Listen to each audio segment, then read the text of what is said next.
Hi, hello. Andito tayo ngayon sa Villa Pilomina Resort, Natural Spring and Swimming Pool. So andito na naman si Mike tsaka si Papa Dots. Nagkakape kami ngayon bago kami bumaba sa Batis. So mamaya iikot namin kayo sa ganda ng Villa Pilomina. Napakamura lang po mga kapok, napakamura lang ng entrance. This is a public pool pero maluwag siya, maraming cottage tsaka maraming hayop, no? Kung maraming hayop sa Maynila, mas maraming hayop dito. No? So mamaya wait nyo lang yung aming pag-ikot sa inyo. Itutour namin kayo dito sa Pilomina Resort. Magkakape muna kami.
Kaya pupunta na tayo sa Batis, mga folk.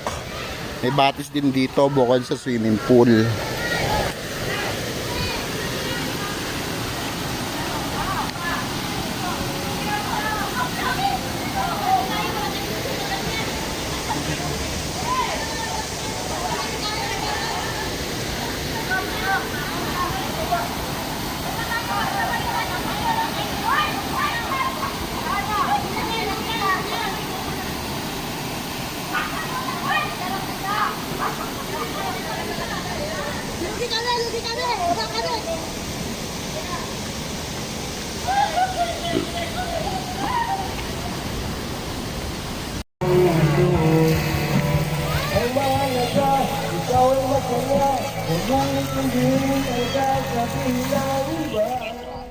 Oh.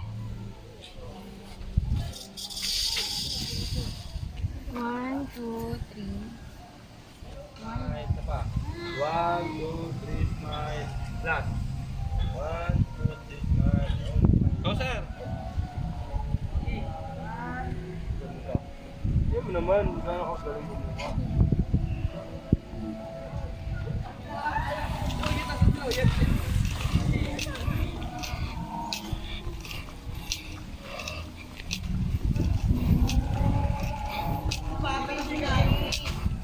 May supply. Oo nga. Dali mo yung ano mo, drone. Extra.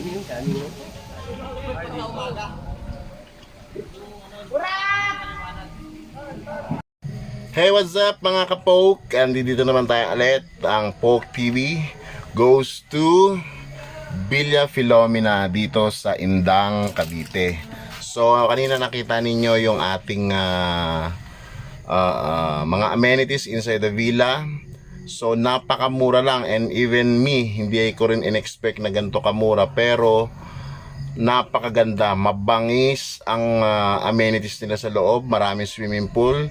May swimming pool for kids, may swimming pool for adults. And pang may mga gusto pang maging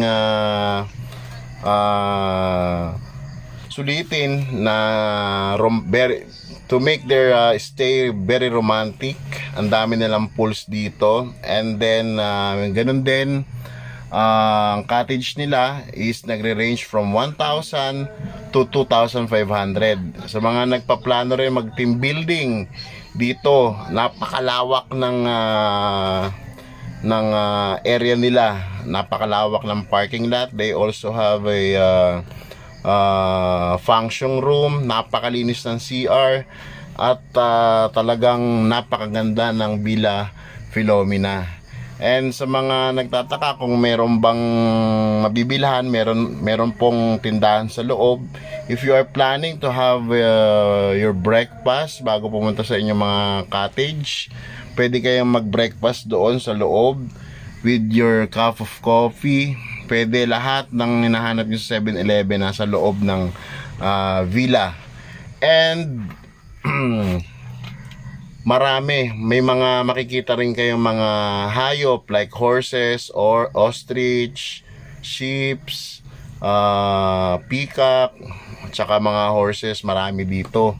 So mag-e-enjoy talaga ang family nyo, lalo na yung mga bata. And talagang very safe, napakalinis ng kanilang area, maya-maya may naglilinis. Ganun din sa CR, talagang importante rito ang sanitation. Kaya sa presyong napakababa na, ayan, ipapakita ko sa inyo mga monitor, yung kanilang mga price, talagang masasabi niyo sulit na sulit yung ibabayad nyo.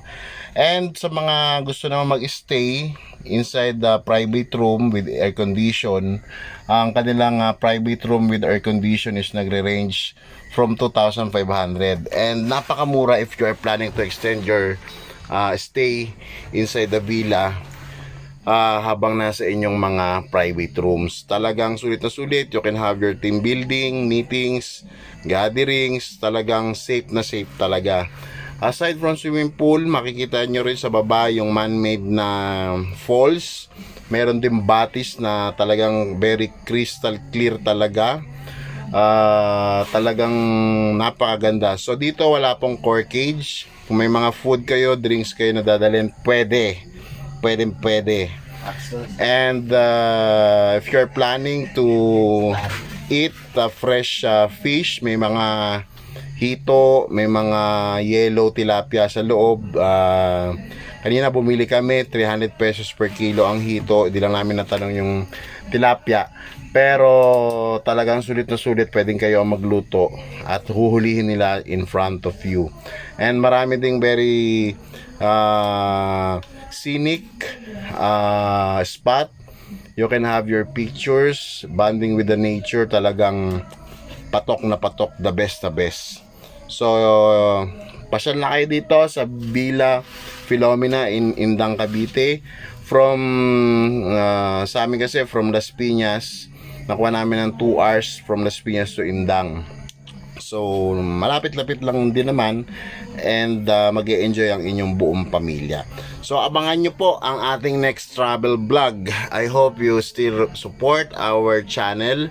Please like, share, and subscribe sa ating YouTube channel. So, dyan muna kayo mga kapok. Salamat sa pagsama nyo at sa panonood nyo dito sa ating escapade sa Villa Filomena. So, see you next travel vlog, and this is your Poke TV at nagsasabing ingat kayo palagi at kumain sa tamang oras.